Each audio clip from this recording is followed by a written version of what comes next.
Santa Teresita nos proporciona información, aunque sea muy escasa, pero alguna breve alusión a casi todos los ejercicios espirituales que hizo. Me da la impresión, y esto también me sucede en el caso de Sor Isabel, de que las carmelitas francesas solían hacer 2 veces ejercicios al año. Esto que tenemos nosotros de estar vueltos al exterior y ponernos muy contentos cuando se llena la iglesia de gente, la mayoría de las cuales no saben a lo que vienen, la prueba está que cuando se le manda que comulguen en la mano lo hacen y ya dejan de confesar, en fin. Es un cierto entretenimiento en España el ir a la iglesia, porque no hay otra cosa, incluso en ciertas capitales. Pero en Francia había mucha más formación litúrgica. Y entonces se hacían ejercicios, las carmelitas, en la novena de la Santa Madre. Y luego celebrarían, supongo, la fiesta con mucha solemnidad, pero no así en este plan populachero en que nosotros lo hacemos.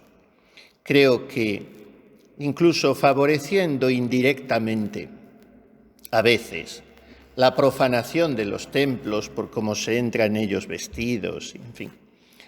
No digo que vamos a hacerlo todo ad intra, pero que habría que hacer las cosas, sobre todo por la mediación de los sacerdotes, formando mejor a la gente. Bueno, pues ahí lo hacían en la novena de la Santa Madre y también algunas veces he encontrado en la novena del Espíritu Santo, que es la mejor fecha para hacer ejercicios. Después la monja que tenía que profesar o tomar el santo hábito hacía sus propios ejercicios como se suele practicar. Y por tanto la santita nos da noticia de casi todos sus ejercicios, teniendo en cuenta que pasó en el Carmen solamente 9 años. Y al año siguiente de entrar, en el año 89, o por mejor decir, a los pocos meses, porque entró en abril del 88, y en una carta a Sor Inés de Jesús, el 8 de enero de 1889,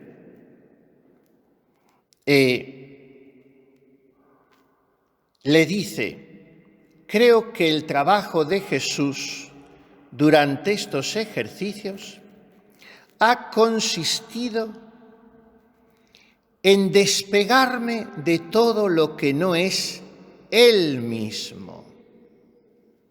Esto sería un fruto maravilloso de los ejercicios. Teresita va aprendiendo, y lo hace muy enseguida de entrar en el Carmelo, porque en realidad ya lo llevaba bastante aprendido, a no buscar nunca su propio gozo, a no andar con un cierto interés espiritual y afectivo, ese interés que se canoniza y se sublima para engañarse el alma a sí misma, detrás de sus propias alegrías o consuelos. Y dice que iba a buscar un poco a la Madre Priora.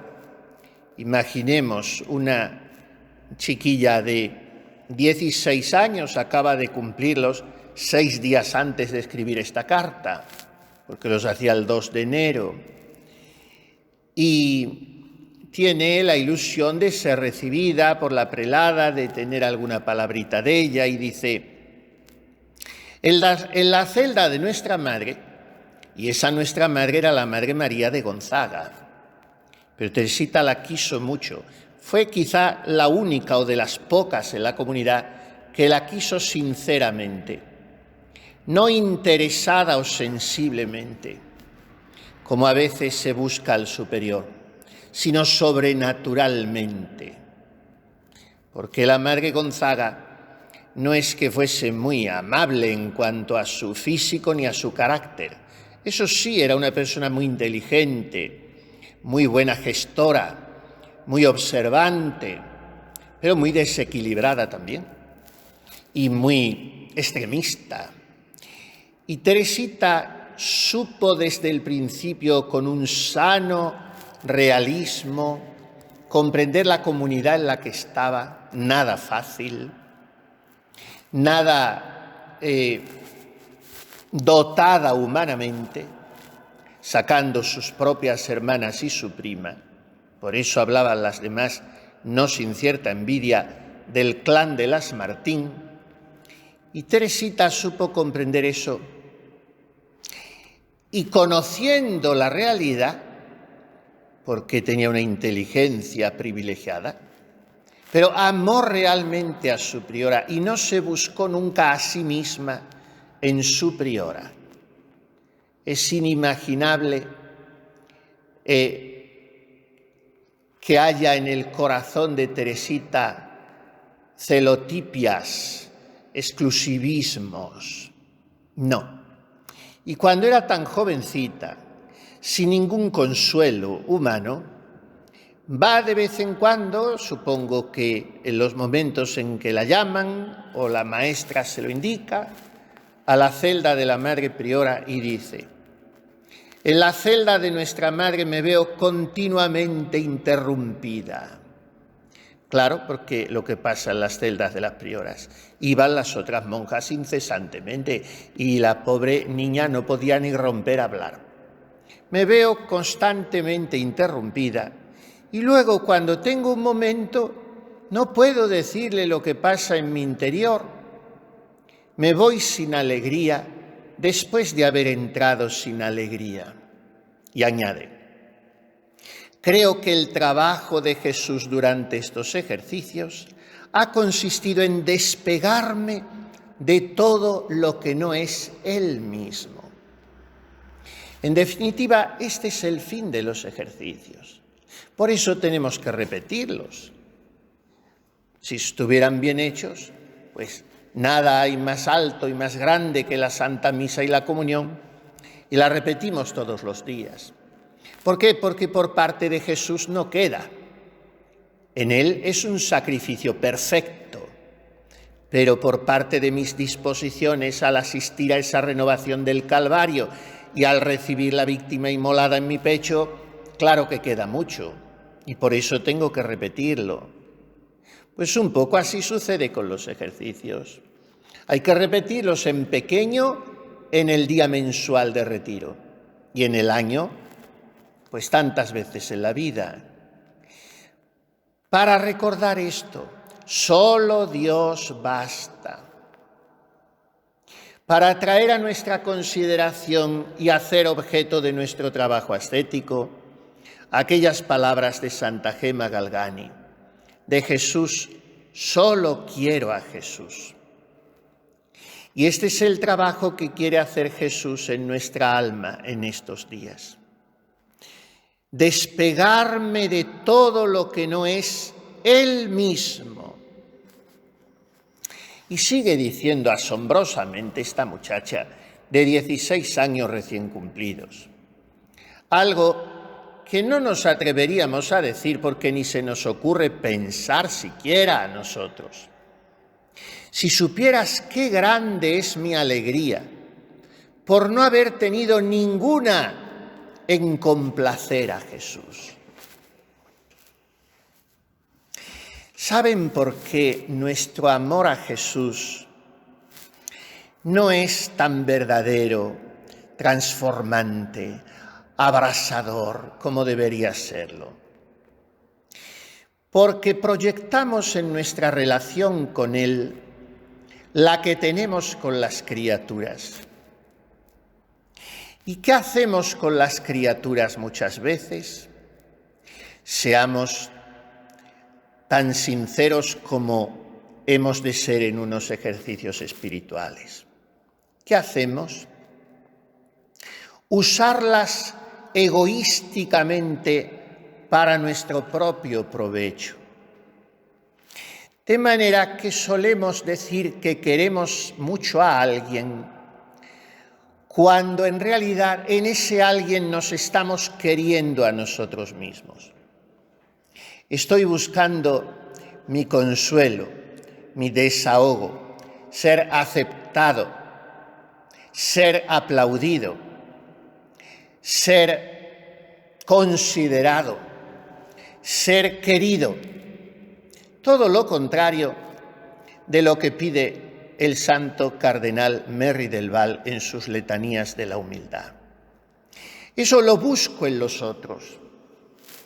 Y como busco en los otros esa proyección, ese reverbero mío,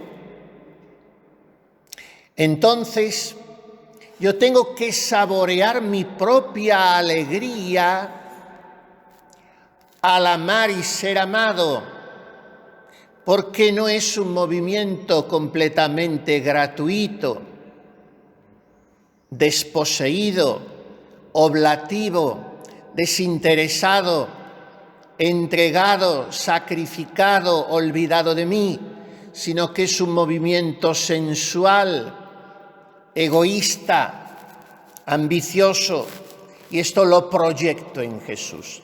Entonces, ¿cuándo es auténtica mi relación con Jesús? Cuando yo, pobrecito de mí, pongamos comillas, compruebo cuánto le amo. ¿Y cuándo lo compruebo? Cuando tengo yo, pobrecito, iluso de mí, una oración más o menos fervorosa, sentimientos en los que me complazco, bellas ideas, y eso no es la vida espiritual. La vida espiritual es la santidad borrada. Por eso la grandeza de esta niña de 16 años es saber decir y decirlo con verdad, porque en Teresita todo es verdad. Qué grande es mi alegría por no haber tenido ninguna en complacer a Jesús. Es una alegría refinada, pero en absoluto sentida.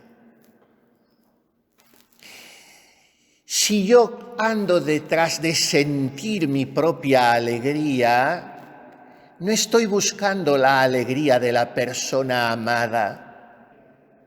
Si yo quiero a una persona, quiero el bien para ella.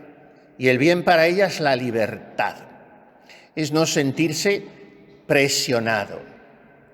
Y es practicar el amor sin condicionantes. Por tanto, se trata de que esté lo más cómodo posible. Márchate porque te queda un camino largo. Pues bien, lo que nos dice Teresita es que no tenemos que sentir nuestra propia alegría porque estemos siempre necesitados de que nos la proporcione el otro, aunque ese otro sea Jesús.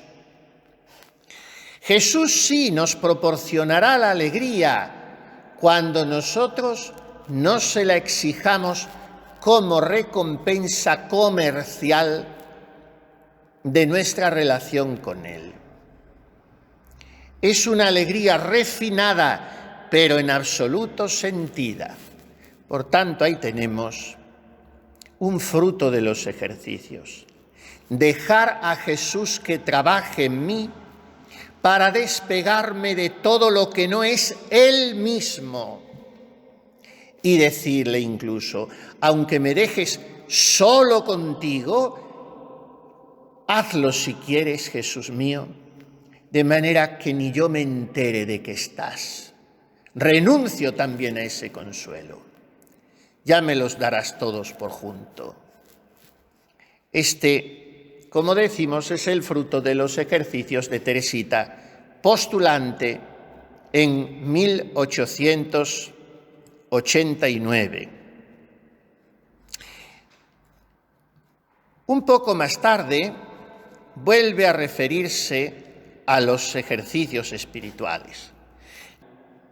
1890 va a ser en la fecha del 8 de septiembre, mejor dicho, la profesión va a ser el 8 de septiembre de 1890, ya lleva 2 años y medio en el Carmelo, se le ha retrasado alguna vez la profesión, lo mismo que se le había retrasado la entrada. En fin, para Teresita todos son retrasos, por lo joven que era, porque tenía más hermanas.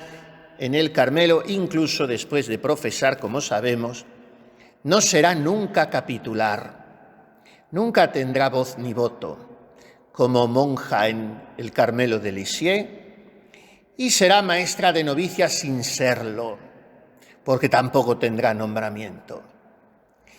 Y ella nunca se sintió dolorosamente preterida, ni anduvo quejándose, ni se metió en cuestiones de elecciones, era libre. Y cuando va a profesar en el día de la Natividad del año 1890, ya estando en ejercicios, el 1 de septiembre, escribe una carta a su hermana Sor Inés de Jesús, que todavía no había sido elegida priora. Y primero le manda una carta para que se la entregue a su papá, después habla del misterio del amor de Jesús a su familia, después le dice, ya como una novicia que está preparándolo todo para su profesión: mañana estaré con el señor Yuff, me ha dicho que le haga una breve relación, pero solo desde que estoy en el Carmelo. Esto me ha chocado un poco porque sería también costumbre francesa. Este señor Yuff era el capellán y entonces estaba muy estrictamente prohibido, y lo ha estado hasta hace poco, confesar con el capellán. Era una sabia disposición, pero se ve que en Lisieux así lo practicarían.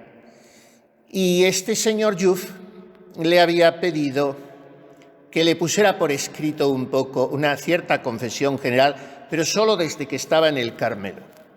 Y añade ella, que es muy amiga de los puntos suspensivos, de los subrayados, de las exclamaciones y de las mayúsculas. Y dice: reza mucho para que Jesús me conserve la paz que me ha dado. Este "me ha dado" lo pone con mayúsculas, porque la paz no es obra del propio empeño, aunque también hay que trabajarla, sino que la paz es un regalo de Jesús. Y se había confesado hace poco, como también hacían entonces las buenas monjas.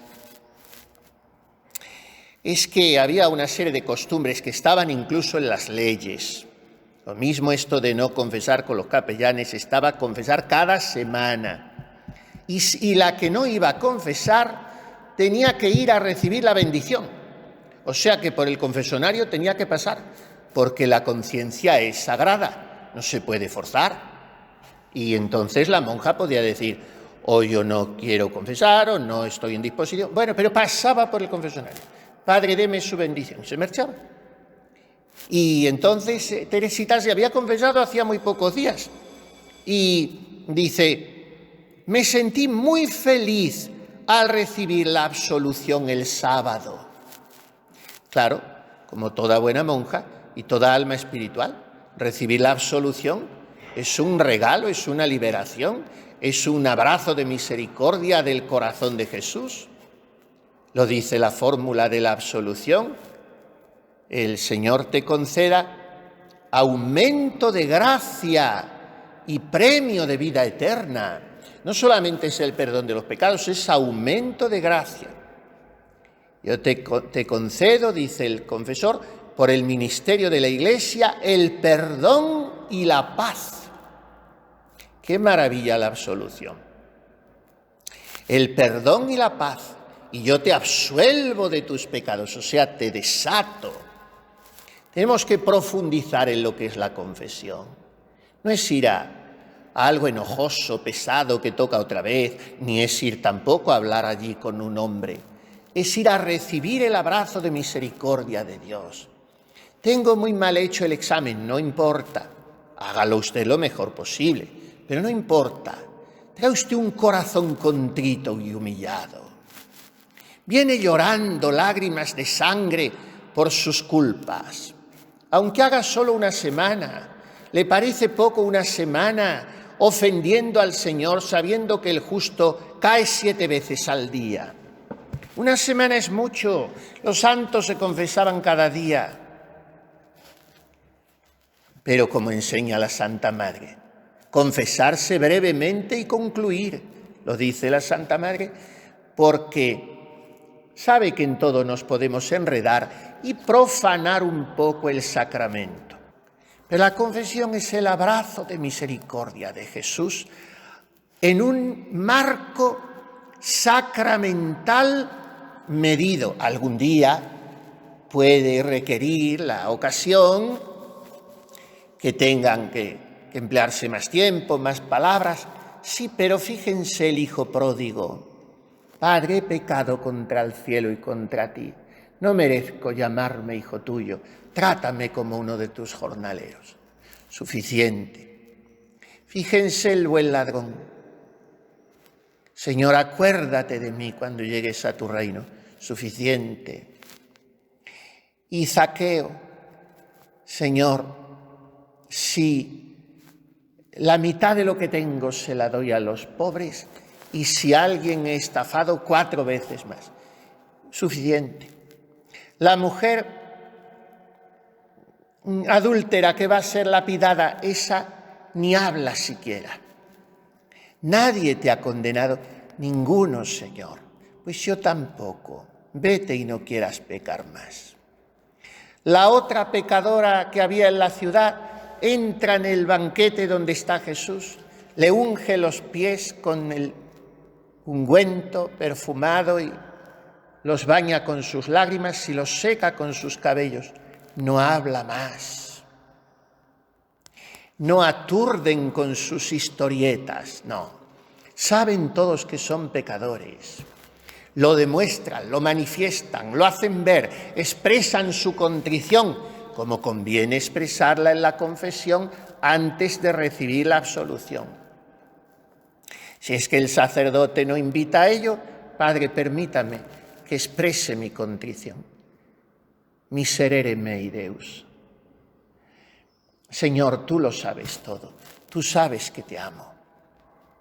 En fin, cualquier frase para expresar la contrición. Así han vivido los santos el sacramento de la penitencia. Y Teresita dice, me sentí muy feliz al recibir la absolución el sábado. Y añade, pero no comprendo el retiro que estoy haciendo, no pienso en nada. En una palabra, me encuentro en un subterráneo muy oscuro. Pídele a Jesús, tú que eres mi luz, le dice a su madrecita Paulina, Sor Inés, pídele que no permita que las almas se vean privadas por mi culpa de las luces que necesitan, sino que mis tinieblas sirvan para iluminarlas a ellas. ¿Cuántas veces he dicho esto a una monja contemplativa, a una carmelita? No siento nada. No encuentro gusto ni consuelo en nada de lo de Dios. Bueno, es una prueba, es una prueba. Llevo tantos meses o años en sequedad, en oscuridad. Piense que esa oscuridad suya es para que aquel misionero, sacerdote, joven que está discerniendo su vocación, padre o madre de familia, enfermo, obispo, alma del purgatorio, encuentre luz. Piense que estos son vasos comunicantes y el agua va pasando de un lado a otro y cuando llega al otro lado es porque aquel conducto, aquel canal la ha dejado pasar. Por eso es un misterio el de la comunión de los santos. Y por eso es tan necesaria la santidad de una carmelita, el renunciamiento a su propio gusto. Para que otros vivan, ella tiene que morir. Y añade Teresita, pídele también que haga unos buenos ejercicios espirituales y que él esté tan contento como sea posible. Él, no ella. ¡Ay, qué bien lo he pasado en estos ejercicios! ¡Cuánto he gozado! ¡Cuánto! No, he hecho feliz a Jesús. Yo no sé lo que he sentido ni lo que he pensado. Si Él está contento, también yo estaré contenta y aceptaré, si esa es su voluntad, caminar toda mi vida por la ruta oscura que estoy siguiendo, con tal que un día pueda llegar a la cima de la montaña del amor, aunque creo que esto no será aquí en la tierra. Y termina muy graciosamente esta carta y nosotros terminamos con ella. Seguiremos con otras vivencias de sus ejercicios porque tiene más. Termina, voy a tomar mi sorbito de vino. También esta mañana me habría apetecido, pero no pude encontrar a nuestra madre para pedirle permiso, claro. Y después añade alguna de esas postdatas de consultas a su hermana. Pero en fin, lo que creo que podemos sacar más principalmente es esto. Los ejercicios son para Jesús. Y yo renunciar a todo. Si Él me inunda con luces, gracias, mociones, inspiraciones, bienvenidas sean. Si no, yo debo adentrarme por el camino de la alegría no gustada, para que otros la gusten. Pidamos esta gracia a la Santísima Virgen. Que estos ejercicios me sirvan mucho a mí, pero en aquellos momentos en los que me parezca que yo no los estoy aprovechando o gozando, a pesar de poner de mi parte todo lo que puedo,